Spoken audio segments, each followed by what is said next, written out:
My teenage years were full of sketching, angst, and trouble. I wasn't popular or unpopular. Maybe just forgettable. I guess that gave me a sense of freedom, so I hung out with crazy kids, doing crazy things, even though I mostly just watched the chaos ensue. We did it all. Put fireworks in mailboxes, hide roadkill in people's garages, break windows of the barber shop in Anchorage. My dad was furious, but he was so busy working he couldn't do much to stop me from going out. I think being an adult means there's no one to stop you making hard decisions. He had to make a living, and he couldn't be in two places at once. Yeah, I realize that now. But at the time, I was sure he was more interested in growing his business than what was going on with me.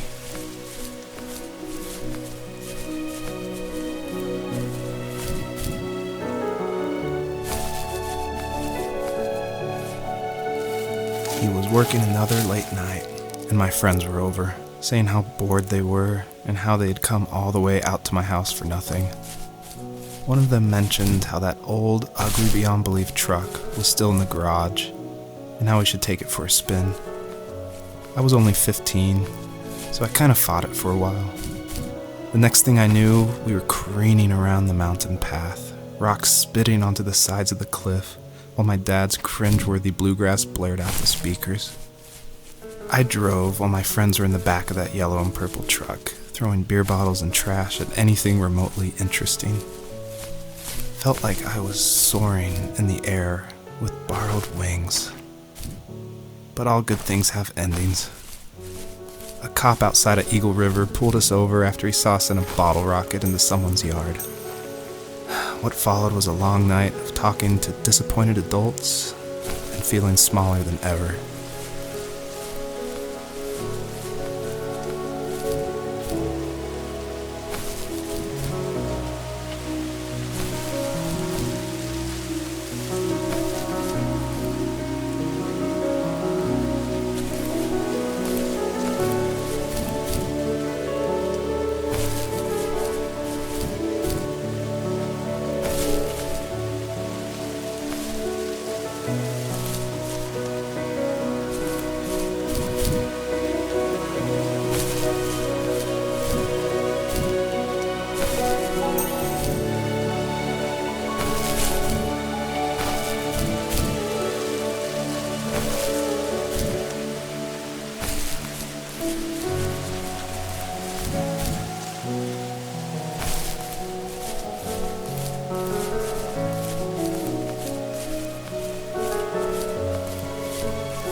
After he drove me home from the police station, I blew up at him, saying how I never wanted to be like him, how I was going to be someone and leave that hick icebox for good.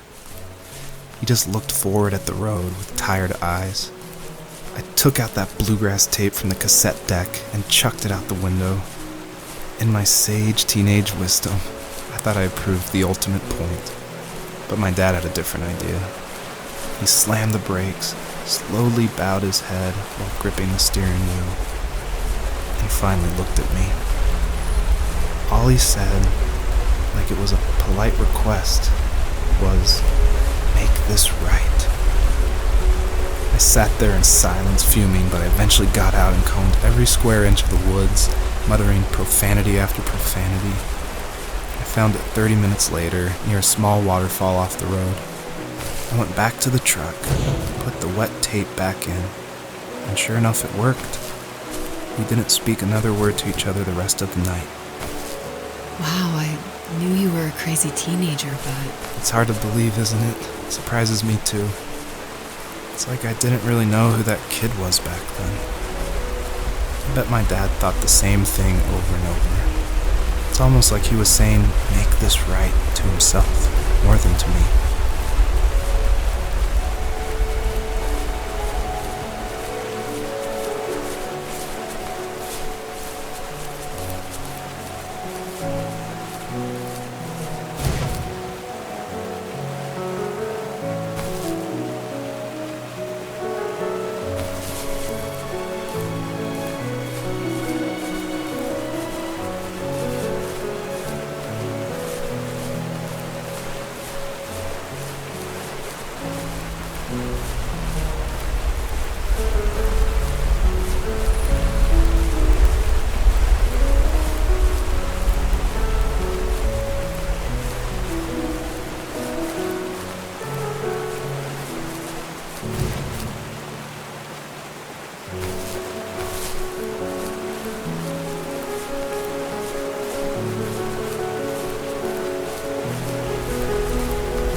friends would laugh about that night and talk about how crazy it was, and I laughed along, pretending it didn't bother me.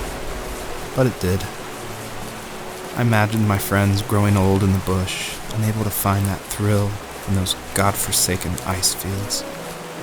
It's like those mountains were a literal wall, keeping me from leaving, where all I would have to look forward to are lumber yards and evening beers.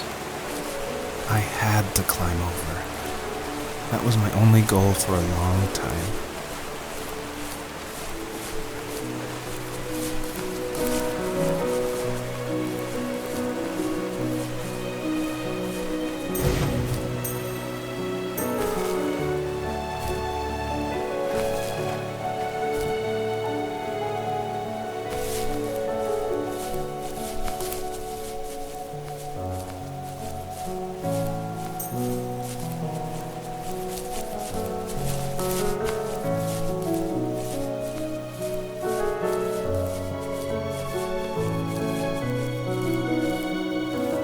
If there was some way I could take my love of drawing and turn it into a way of escape, nothing would make me happier.